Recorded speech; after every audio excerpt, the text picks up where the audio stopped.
Doncs Pioneres són 12 històries de vida, 12 històries de dones que tenen les seves vides personals i professionals i són dones que es dediquen que treballen en els cossos d'emergències de la Generalitat i això afecta tant la seva vida personal com professional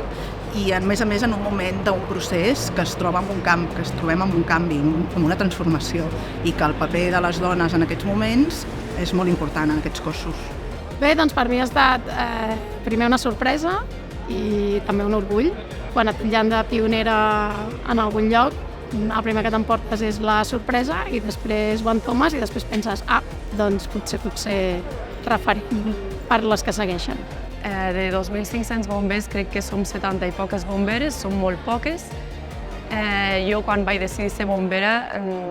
no coneixia cap referent femení i ara a poc van entrant, cada cop som una mica més, però tot i així som molt poques. Bueno, clar, al principi d'entrar, nosaltres vam entrar 43 noies i clar, fins ara no havia hagut ninguna noia dins del cos de Mossos d'Esquadra i bueno, doncs es van trobar problemes d'uniformitat, problemes de que no estava encara legislat ser la primera que es quedés embarassada, temes organitzatius que no estaven del tot lligats.